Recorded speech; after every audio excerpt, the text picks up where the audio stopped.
Natal, siapakah yang ditolak? Pertanyaan siapakah yang ditolak menjadi pertanyaan terpenting dalam Natal jika kita melihat natur pertanyaan ini dan konsekuensi jawaban dari pertanyaan tersebut.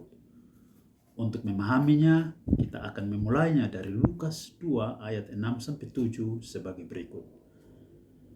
Ketika mereka di situ, tibalah waktunya bagi Maria untuk bersalin, dan ia melahirkan seorang anak laki-laki, anaknya yang sulung, lalu dibungkusnya dengan lampin dan diberingkannya di dalam palungan, karena tidak ada tempat bagi mereka di rumah penginapan. Kutipan Lukas 2 ayat 6-7 di atas bisa kita uraikan sebagai berikut. Pertama, saat Yusuf dan Maria tiba di Bethlehem, Maria merasakan bahwa ia akan melahirkan. Kedua, Yusuf dan Maria pergi ke penginapan tetapi semua kamar sudah penuh. Mereka tidak bisa diterima di tempat penginapan itu. Ketiga, Yusuf dan Maria pergi ke kandang domba untuk berlindung dan Maria melahirkan di sana. Lalu setelah ia membungkus bayinya dengan lampin, ia membaringkannya di dalam palungan, tempat makan domba.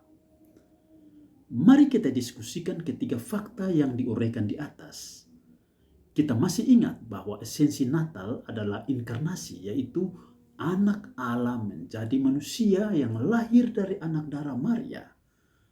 Namun, jika kita membaca uraian fakta Lukas 2 ayat 6-7, maka kita mendapati kesan yang sangat kuat bahwa pertama, begitu dalamnya anak Allah itu turun ke dalam lembah kehinaan, segala kemuliaan serta kebesaran ditinggalkannya supaya sama dengan manusia.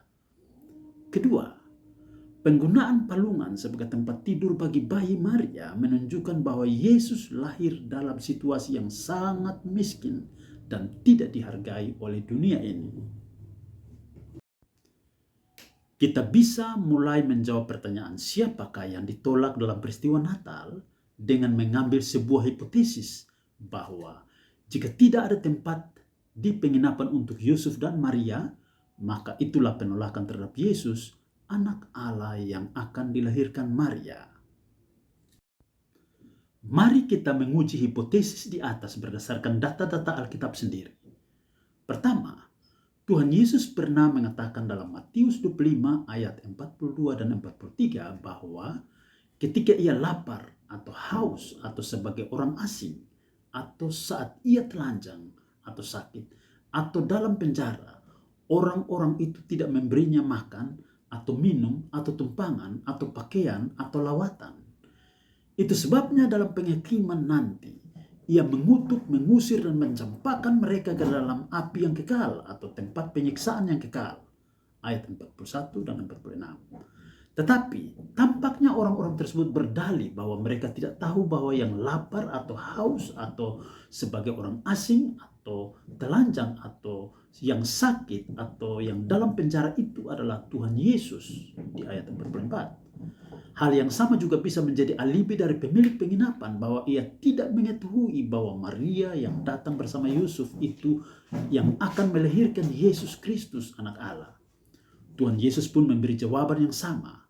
Segala sesuatu yang tidak kamu lakukan untuk salah seorang dari yang paling hina ini, kamu tidak melakukannya untuk aku. Ayat 45. Kedua, pemilik penginapan tidak bisa berdalih bahwa ia tidak bersalah. Bukankah pemilik penginapan mengetahui dalam hukum Musa bahwa ia harus mengasihi sesamanya seperti dirinya sendiri sebagai wujud kasihnya kepada Allah yang tidak kelihatan itu?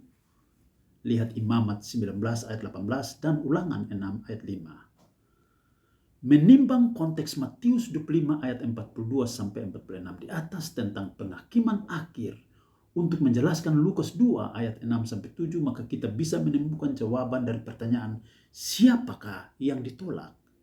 Isu utamanya bukan soal sosiologis, misalnya menolak tamu yang tidak bisa ditampung lagi dalam penginapan yang penuh.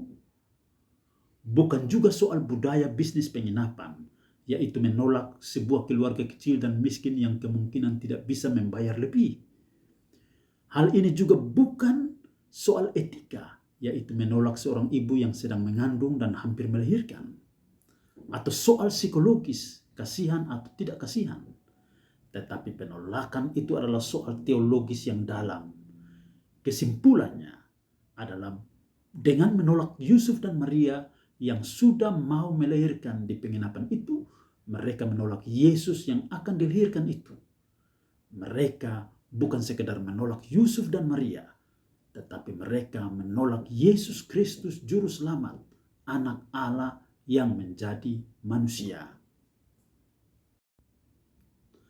Natal yang kita rayakan adalah bentuk penolakan kepada Yesus jika perhatian kita hanya terpusat pada hubungan vertikal, yaitu ibadah kita dengan Tuhan.